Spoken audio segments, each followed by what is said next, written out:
തിരുവനന്തപുരം കാട്ടാക്കട പൂഴനാട് പ്ലാവിലെ പുത്തൻ വീട്ടിൽ നവജാത ശിശു മരിച്ച സംഭവത്തിൽ മാതാവിനെതിരെ കൊലപാതക കുറ്റത്തിന് കേസെടുക്കാനൊരുങ്ങി പോലീസ്. കഴിഞ്ഞ ഏപ്രിൽ 5 ഞായറാഴ്ച രാവിലെ നടന്ന പ്രസവത്തിന് പിന്നാലെയാണ് കുഞ്ഞ് മരണപ്പെട്ടത്. പ്രസവം നടന്ന വിവരം വീട്ടുകാരെ അറിയിക്കാതെ രഹസ്യമായി വെച്ച ഷംന കുഞ്ഞിനെ ബെഡ്ഷീറ്റിൽ പൊതിഞ്ഞ് കട്ടിലിനടിയിൽ ഒളിപ്പിച്ച നിലയിലായിരുന്നു. അവശനിലയിലായ ഷംനയെയും കുഞ്ഞിനെയും ആശുപത്രിയിലെത്തിച്ചെങ്കിലും ഉച്ചയ്ക്ക് 1:26 മരണം സ്ഥിരീകരിക്കുകയായിരുന്നു. കുഞ്ഞിന്റെ ശരീരത്തിലെ മുറിവുകളും ചതഞ്ഞ പാടുകളും ശ്രദ്ധയിൽപ്പെട്ട ഡോക്ടർമാർ വിവരം പോലീസിനെ അറിയിച്ചതോടെയാണ് സംഭവത്തിൽ ദുരൂഹത ഏറിയത്.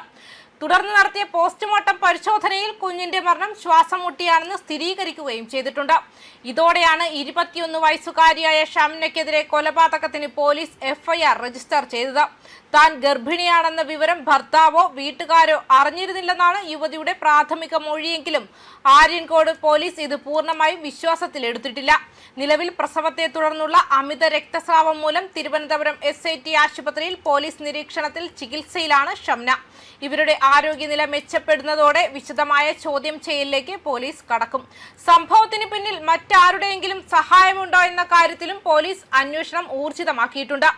അതേസമയം കേരളത്തിൽ ഇത്തരത്തിലുള്ള സംഭവങ്ങൾ വർദ്ധിച്ചു വരികയാണെന്നാണ് കണക്കുകൾ. കഴിഞ്ഞ ദിവസം പാലക്കാട് പട്ടാമ്പിയിൽ നവജാത ശിശുവിനെ ഉപേക്ഷിച്ച നിലയിൽ കണ്ടെത്തിയിരുന്നു. രായരനെല്ലൂർ ക്ഷേത്രത്തിനടുത്താണ് നവജാത ശിശുവിനെ കണ്ടത്. കൂടുതൽ വിവരങ്ങൾ ലഭ്യമായിട്ടില്ല. പോലീസ് അന്വേഷണം ആരംഭിച്ചിട്ടുണ്ട്. മാത്രമല്ല, കുറച്ചുനാൾ മുൻപ് തിരുവല്ലയിലെ സമാനമായ സംഭവം റിപ്പോർട്ട് ചെയ്തിരുന്നു. തിരുവല്ല കുറ്റൂരിൽ നവജാത ശിശുവിനെ തട്ടുകടയിൽ ഉപേക്ഷിച്ച നിലയിൽ കണ്ടെത്തിയിരുന്നു. കുറ്റൂർ മനക്കച്ചിറ റോഡിൽ റെയിൽവേ അടിപ്പാതയ്ക്കടുത്തുള്ള തട്ടുകടയിലാണ് പുലർച്ചെ 4 മണിയോടെ കുഞ്ഞിനെ കണ്ടെത്തിയത്. തട്ടുകട തുറക്കാനെത്തിയ ഉടമ ജയരാജനാണ് കുഞ്ഞിനെ ആദ്യം കണ്ടത്. പോലീസ് സംഭവ സ്ഥലത്തെത്തി ആംബുലൻസിലൂടെ കുഞ്ഞിനെ തിരുവല്ല താലൂക്ക് ആശുപത്രിയിലേക്ക് മാറ്റിയിരുന്നു. കുഞ്ഞിന്റെ ആരോഗ്യനില തൃപ്തികരമാണെന്ന് ആശുപത്രി അധികൃതർ അറിയിക്കുകയും ചെയ്തു.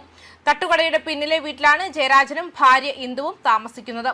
കട തുറക്കാനായി ലൈറ്റ് ഇട്ടപ്പോഴാണ് കുഞ്ഞിന്റെ കരച്ചിൽ കേട്ടതെന്ന് കടയുടമ ജയരാജൻ പറഞ്ഞു. ശബ്ദം കേട്ട് പരിശോധിച്ചപ്പോൾ കുഞ്ഞിനെ കാണുകയായിരുന്നുവെന്നും ഉടൻ തന്നെ സമീപത്തുണ്ടായിരുന്ന കൊച്ചുമകനെ വിളിച്ച് വിവരമറിയിച്ചതായും അദ്ദേഹം പോലീസിനെ അറിയിച്ചു.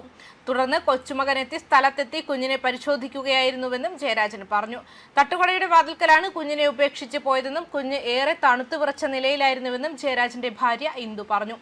എന്തുകൊണ്ടാണ് കേരളത്തിൽ ഇത്തരത്തിലുള്ള സംഭവങ്ങൾ വർദ്ധിക്കുന്നതെന്നുള്ള കാരണം വ്യക്തമല്ല.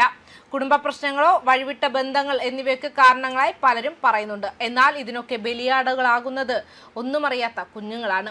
കുറ്റകൃത്യങ്ങളിൽ ഏർപ്പെടുന്നവർക്ക് കൃത്യമായ ശിക്ഷാ നടപടികൾ നൽകി മുന്നോട്ടു പോകണമെന്നാണ് പലരുടെയും അഭ്യർത്ഥനകൾ. ന്യൂസ് ഡെസ്ക് കർമ്മ ന്യൂസ്.